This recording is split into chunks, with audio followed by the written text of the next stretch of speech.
এটা আসলে আমাদের সবারই উদ্বেগের বিষয় যে যে কোনো ধরনের বড় বন্ধ এবং পার্টিকুলারলি ইলেকশন বা এরকম কিছু হলে কিন্তু এটার সঙ্গে আরও বেশ কিছু রিস্ক জড়িয়ে যায়। একে তো একটা বিজনেস রিস্ক আছেই। Business risk in terms of liquidity, settlement, FX, এইগুলোর ডিলেড হয়ে যাওয়া, আমাদের এডিসি যে চ্যানেলগুলো আছে সেগুলোতে ইনাফ ভল্টে প্রচুর পরিমাণ ক্যাশ রাখা, আহ, সেইগুলোর লজিস্টিক একটা চ্যালেঞ্জ আছে। বাট এটার বাইরে সবচেয়ে যে বড় যে চ্যালেঞ্জ সেটা হচ্ছে আপনার টেকনোলজিক্যাল যে চ্যালেঞ্জ বা আইসিটি চ্যালেঞ্জ। সেটা আপনি যদি আমি কয়েকটা ভাগে ভাগ বলি, একটা হচ্ছে আপনার cyber security. So cyber security যে আমাদের এখানে যে অ্যাটাকগুলো হয়, যে ফিশিং থেকে শুরু করে অন্যান্য যে অ্যাটাকগুলো হয়, সেইটার কিন্তু একটা বড় কনসার্ন এই বন্ধের সময়ের মধ্যে থাকে। এখন এইটার জন্য যে আমাদের আসলে যে শখটা থাকা দরকার পরিপূর্ণভাবে প্রতিটা ব্যাংক আর্থিক প্রতিষ্ঠানের, আমি যদি খুব অনেস্টলি ওপিনিয়ন দিই, এইটা হাতে গোনা কয়েকটা প্রতিষ্ঠানের বাইরে কারোরই আসলে আপনার এরকম অ্যারেঞ্জমেন্ট এখনও তাদের সক্ষমতাটা তৈরি হয়নি।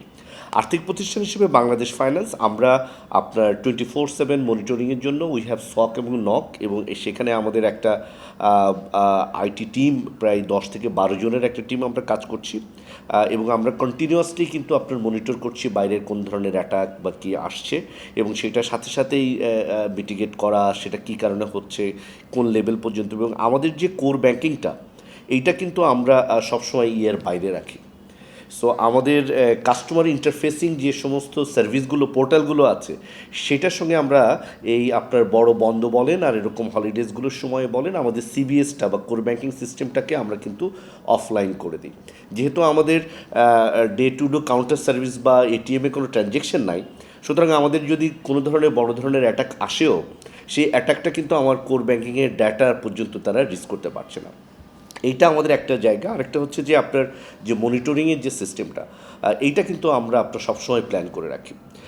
একটা তো হলো আমার টেকনোলজি সফটওয়্যার দিয়ে আমি করছি, বাট ফিজিক্যালিও আপনি জানেন যে অনেকগুলো বিষয় আছে যে এসে কিন্তু আপনার দেখার বিষয় আছে, ওটাও কিন্তু আমরা রোস্টার করে রাখি, যাতে এই বন্ধের মধ্যেও আমরা আসলে এই ধরনের সার্ভিসটা এনশিওর করতে পারি। But this is a big concern for entire country, economy and nation as a whole. এবং ডেফিনেটলি আমাদের তো তিক্ত অভিজ্ঞতা আছেই, যে এরকম ইলেকশনের টাইমে, কেননা আমাদের সবার অ্যাটেনশন একদিকে, এবং এই সময় অনেক ধরনের রিউমার তৈরি হয়। ডিজিটাল সিকিউরিটিও এই সময় কিন্তু খুব গুরুত্বপূর্ণ, কারণ হচ্ছে যে এই সময় যারা হ্যাকার তারা মনে করে যে বেসিক্যালি মেইন কি পিপলরা তো এই ফিজিক্যালি উপস্থিত নাই, ফলে এই সময় অ্যাটাক করা যায় কিনা। তো এই অ্যাটাক করার জন্য এখন এইখানেও একটা বিশাল একটা রোস্টার ডিউটি ডে 24/7 থাকে। Data centre, disaster recovery centre, third DR, এবং এটা তো ম্যান বিহাইন্ড দ্য মেশিন যারা কাজ করতেছে। মেশিনের মধ্যেও এখন যে জিনিসটা হয়েছে যে সিকিউরিটি, বিশেষ করে শকের ক্ষেত্রে security operation and control centre, সেখানে তো এআই এজেন্ট রাখা আছে, আমাদের আর্টিফিশিয়াল ইন্টেলিজেন্সই করা হচ্ছে প্রতিটা স্টেপে, যেন বেসিক্যালি এই অলস টাইমে হ্যাকাররা যেন হ্যাক করতে যেয়ে আমাদের সিস্টেমটাকে ব্রেক করতে না পারে। আবার আমার যেন মানুষ হিসেবে আনঅ্যাটেন্ডেড না থাকে, যেন যে অ্যালার্টগুলো জেনারেট করতেছে সেই অ্যালার্টগুলো নিয়ে ডিল করতে পারে। এইটার একটা কম্প্রিহেন্সিভ প্ল্যান যখনই এই ছুটি, এই 4 দিন না, আমি বলি 4 দিন তো স্পেশাল ছুটি, তারপরে কিন্তু ঈদের সময়, যে কোনো বন্ধের সময় এই কাজগুলো বেসিক্যালি মেটিকুলাসলি কনসার্ন ডিভিশনগুলো সার্কুলার দিয়ে করে এবং ইনশিওর করে যে এটা হবে। শকের ক্ষেত্রে বেসিক্যালি যত ধরনের সিকিউরিটি এরিয়া আছে, যেমন মোবাইল অ্যাপসের ক্ষেত্রে 3 ধরনের সিকিউরিটি আমরা দেখতে হয়। ইমেল সার্ভারের ক্ষেত্রে, ওয়েব সার্ভারের ক্ষেত্রে, অ্যাপ্লিকেশন সার্ভারগুলোতে অনেক ধরনের অ্যাপ্লিকেশন আছে, যেহেতু মানে থাউজেন্ডস অফ অ্যাপ্লিকেশন, সেগুলোর ক্ষেত্রে, কোর ব্যাঙ্কিংয়ের ক্ষেত্রে, ডাটাবেজের ক্ষেত্রে, প্রতিটাই বেসিক্যালি শকের সাথে কানেক্টেড। তো এই শকের ক্ষেত্রে আগে তো যেটা ছিল রুল বেসড বা বেসড, এখন কিন্তু এটা না, এটা হচ্ছে এআই বেসড সিস্টেম পুরোটাই আমরা পারচেস করেছি যেটা। ফলে সে শুধু যে abnormality or any packet transfer এই জিনিসটাই সে শুধু যে দেখে তা না, সেই সাথে সে দেখে যে আসলে অ্যাটাকের লেভেলটা কী ধরনের, কত দূর পেনেট্রেশন হচ্ছে, এবং সাথে সাথে সেইটা অ্যালার্ট জেনারেট করে। কিন্তু সাইবার সিকিউরিটির ইস্যুটা সবসময়ের জন্য গুরুত্বপূর্ণ। এই জন্য আমরা যেটা করি যে যে ব্যাংক হচ্ছে পিপলস মানি নিয়ে ব্যাংকের কাজ, এবং হচ্ছে যে লোকজনের টাকাগুলোকে যথাযথভাবে সুরক্ষিত রাখা সেই দায়িত্ব ব্যাংকের। সাইবার সিকিউরিটির যে বিষয়গুলোকে আমরা গুরুত্ব দিচ্ছি, একটা হচ্ছে যে নিয়মিত নজরদারি এবং সতর্কতাটা।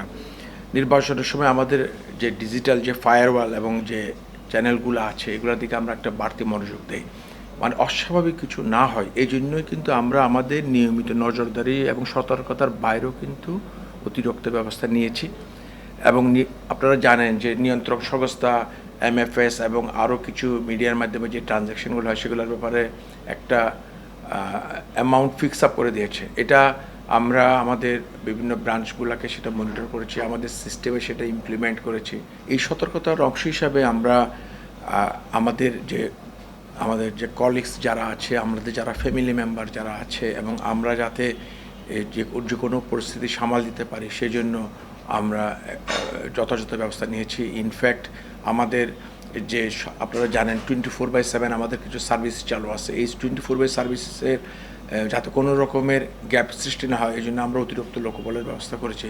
সুতরাং জন্য আমরা এই 4 দিনের যে নির্বাচনকালীন এবং নির্বাচন পরবর্তীকালীন সময়টাতে আমরা যেন যথাযথভাবে যে করতে পারি প্রতিরোধমূলক নিরাপত্তা ব্যবস্থা। একটা হচ্ছে বাড়তি নিরাপত্তা এবং নজরদারি, এবং হচ্ছে সর্বোপরি হচ্ছে যে অ্যাজ এ কমন সিটিজেন হিসেবে আমরা বোথ ব্যাংক এবং হচ্ছে যে আমরা আমাদের জনগণের টাকার নিরাপত্তার ব্যাপারগুলোতে আমরা ওই ব্যবস্থাগুলো নিয়েছি।